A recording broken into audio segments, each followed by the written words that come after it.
What's going on, guys? So today is day number 80. Woo! 80.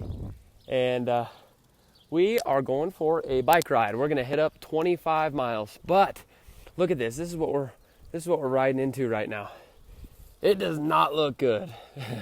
Looks like blue skies on that side. So hopefully we'll aim for that. We'll aim for that area. But man, it is looking gloomy. It'll probably end up raining on me, but that's okay. I'm tough. I'm a tough kid. It's all about mental toughness anyway, so you know, we're gonna just try to push through it. 25 miles, like I said. Try to push this one a little bit harder. Try to kind of climb out of my aerobic range just a little bit, push into that threshold, and yeah, try to go for a little bit faster of a pace today. So let's. All right, what's going on, guys? So I am about halfway through the workout, a little over halfway. Oh, big bump. Oh, okay. So what I was saying is we're about 3/4 of the way through the ride, and it's going good. Legs are burning a little bit, lungs are burning, but actually not really the lungs, but nose is, because I need to take allergy pills before I come do this stuff. So if you get bad hay fever, little word to the wise, take some allergy pills or you might die. That rhymed. All right, I'm gonna keep this thing going. I'll check back in with you as soon as I'm done. Okay, apparently I'm delusional. I said that I was halfway to 3/4 of the way done. That was barely just under halfway. I don't know what I was saying. I was just tired, I guess. So here I was going, kept going, and my watch just died at 16.87 miles. And I know that because I looked down.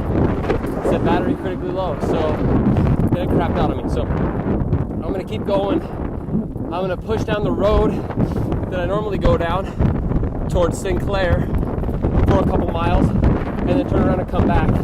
And by the time I make it back home, it should be about 25 miles. I'll map it out and I'll let you guys know.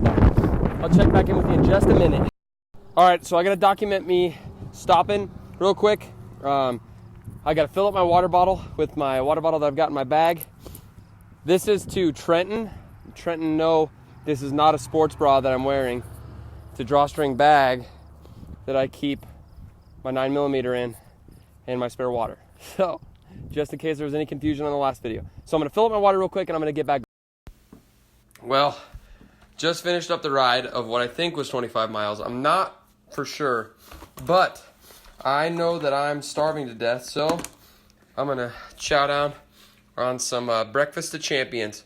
Well, I guess midday snack of champions. Who knows? We're good though, and my blood sugar's low, so they'll do. But I'll sit down and I'll shoot my video. Check back in with you guys.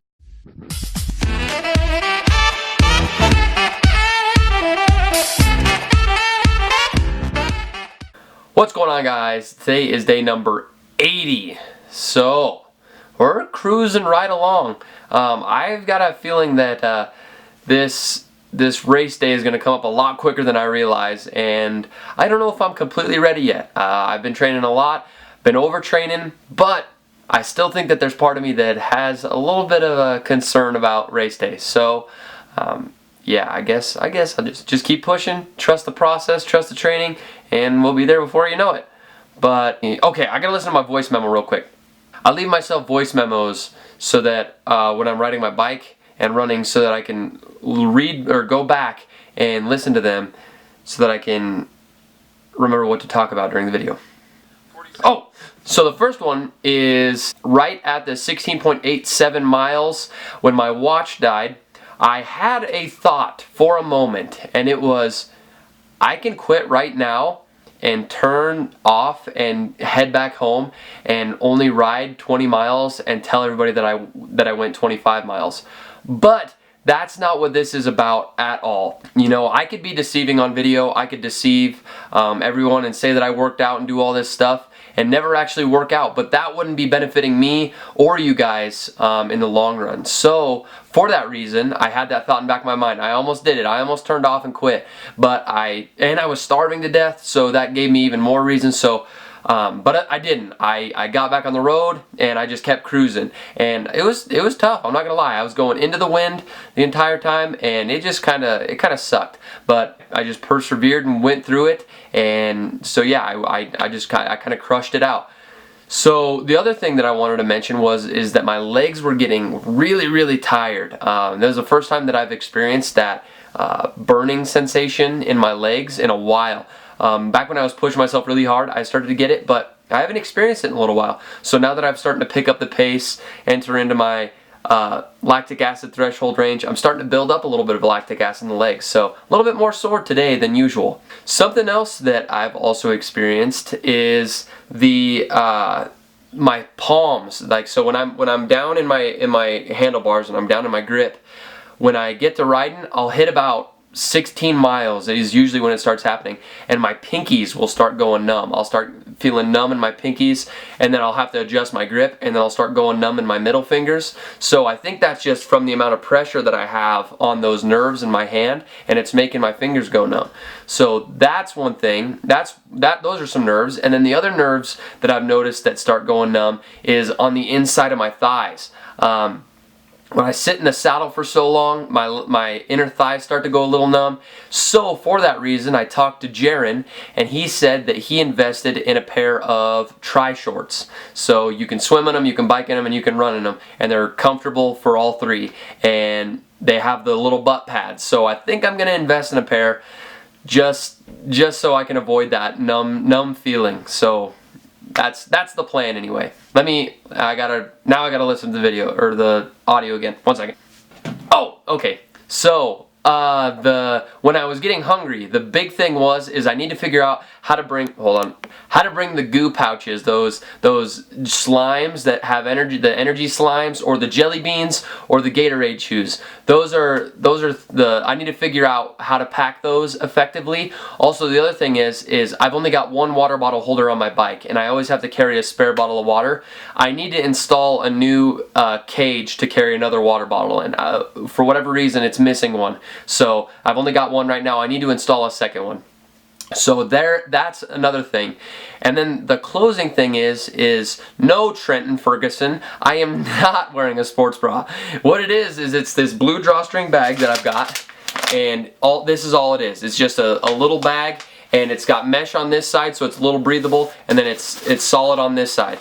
And I keep, like I said, I keep spare water. I keep today I brought an extra shirt just in case it started raining a whole lot, and then I keep my 9mm. So obviously protection, extra clothes, and extra water. So I think if all else fails, I think I'll just throw the snacks in there so that on my longer rides I can just reach back there, grab some snacks out and eat them so that I don't run super low on blood sugar. That, my friends, is...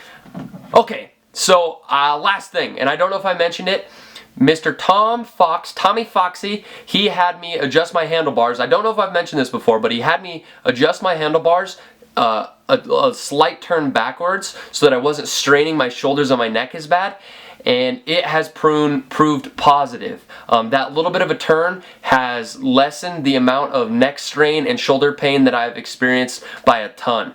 So I guess proper fitting and proper, not really handling, but what am I trying to say? The proper setup of a bike helps a lot, and I dedicate everything that is going right with my bike to Tom Fox. So big shout out to you, mister. I appreciate it. But yeah, that is all I've got for you guys today. We'll catch you later. Okay, so I almost missed the most important part of this whole entire video, and it's letting you guys actually know how far I ended up going. So 16.87 miles is when my watch actually took a crap and it stopped counting how far I was going. So I tried to use my mental map the best I could and just cruised, and I tried to guess how far I needed to go and then how far I needed to go back home and kind of add those together and figure out how far 25 miles actually was, and I was short. So 16.87 miles is where my watch died. So I assumed that it was right around this area. Okay, this green point is roughly where my watch died. This next point is where I work, so I rode all the way past there. I rode all the way to this little dot right here, and that's the Halliburton turnoff. You turn left, go down to Halliburton, then the truck stops over here. And so then I stopped there, turned around, and then rode all the way back home. So it ended up being 5.19 miles. So if we just assume that it's 17 miles, that only ends up being 22 miles. So I only ended up riding 22 miles. Wow, I was struggling with the math there. It only ended up being 22 miles instead of 25. I was 3 miles short. I'm sorry. But that is me being honest with you guys, and that's how far my mental map is. Apparently, my mental map is only accurate within 3 miles. So, yeah.